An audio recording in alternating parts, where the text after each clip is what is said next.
우리 어차피 100명 더 뽑았으니까 너 나가면은 걔네로 채우면 돼. 오히려 일을 할 줄 아는 사람이 집에 있는데 간호대를 증원한다고 답이 나오는 게 아닌 거죠. 지난 8월, 대한간호협회는 지역간호사 양성을 위한 간호대 증원 내용을 담은 성명문을 발표했습니다. 그러나 간호사들은 근시안적 정책이라며 이를 반대하며 나섰습니다. 사실 이전에도 간호대 증원 정책 아래 신규 간호사의 수는 지난 10여 년간 꾸준히 늘어났습니다. 그러나 간호면허 취득자 대비 활동 간호사의 비율은 여전히 절반 정도. 사실 문제 해결의 초점은 주 간호 인력인 중견 간호사들에게 맞춰줘야 합니다. 결국에 지금 중간 연차 없는 게 가장 큰 문제인 거잖아요. 신규를 트레이닝하는 연차가 3년차에서 10년차인데 지금 3년차에서 10년차들이 다 관두고 있는 마당이거든요. 최근에 간호대가 많아지고 2020년도에 졸업한 선생님들만 해도 엄청 많았어요. 100명을 더 뽑았던 거예요. 제가 다녔던 병원만 해도 194번 선생님, 184번 선생님은 1년차, 2년차인데 가르치기가 좀 그렇잖아요. 그러니까 중간에 남은 선생님들이 이 204번 선생님들을 가르치려면 2대1로 가르쳐야 되는 거예요.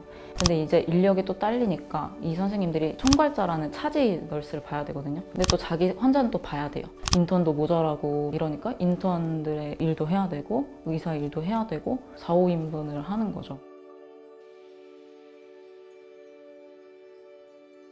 신규 간호사들이 들어왔는데 자기가 원하지 않는 부서로 배치가 돼서 저 이 부서 원치 않았고 안 맞는 것 같다, 로테이션 시켜주세요 이렇게 했는데, 이전에는 그래도 그러면 다른 부서로 해줄게 이렇게 해주셨는데, 너 이 부서에서도 적응 못하면 다른 데 가서 어떻게 잘하겠니? 이러면서 우리 어차피 100명 더 뽑았으니까 너 나가면은 걔네로 채우면 돼.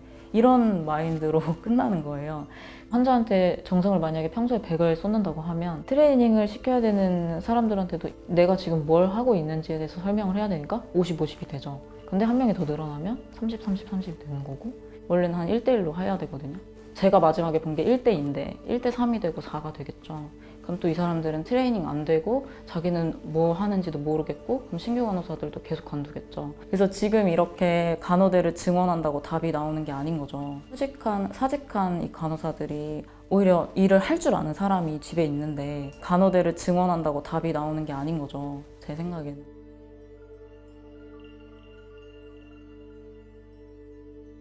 이게 뭉쳐지지가 않는 것도 되게 큰 것 같더라고요.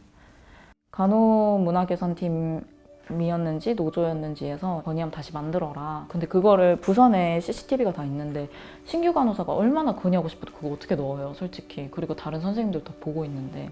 어차피 저는 사직하는 사람이니까 내가 넣어야겠다 해가지고 건의할 거를 다 정리해서 넣었어요. 지금 신규 간호사를 이렇게 배치하는 게 중간 연차만 죽어난다, 이럴 때가 아니라 나이트 개수 줄여주시고 오프 개수 늘려주시고 페이를 늘려주시고 간호사들이 버티고 싶은 병원을 만들어주세요. 나중에 간호부장님이 와가지고 니네 부서 애들은 말이 많더라.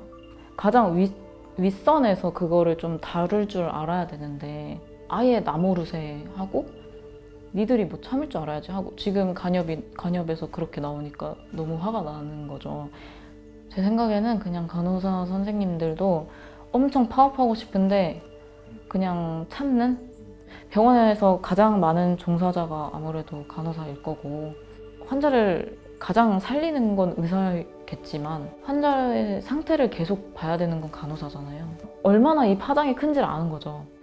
의사 파업을 보면서 막 얄밉기도 한데 우리도 저래야 되는데 이런 생각이 많이 드는 거예요. 결국에 지금 중간 연차 없는 게 가장 큰 문제인 거잖아요. 그러니까 조건이 좋아져서 중간 연차 선생님들이 좀 다시 들어와서 신규 간호사 선생님들이랑 윗선생님들과 타협을 진짜 많이 해가지고 저희도 좀 똘똘 뭉쳐서 뭐 파업까진 아니어도 간호 문화를 좋게 해주고 인식도 좀 바꾸고 해야 될 것 같거든요.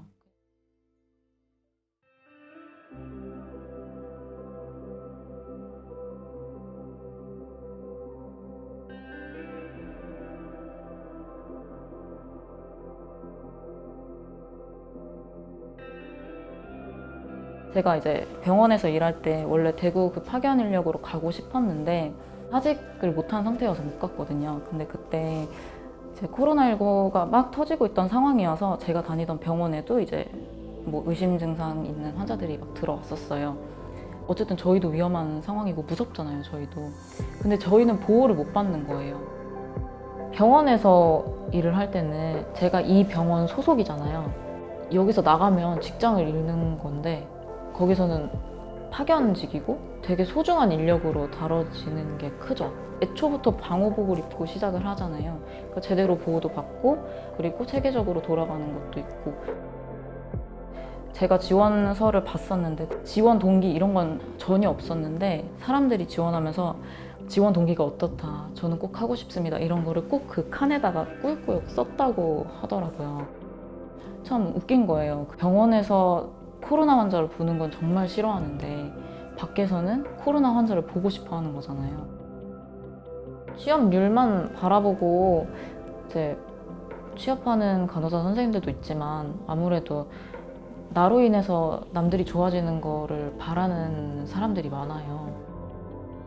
내가 이 세상에서 필요한 사람으로 쓰이고 있구나를 느끼는 거죠. 근데 그거를 병원에서 잃고 있는 간호사들이 진짜 많은 거잖아요. 내가 일을 할 때 소모가 되지 않고 이런 보람이라도 좀 느꼈으면 하는 게 큰 거죠.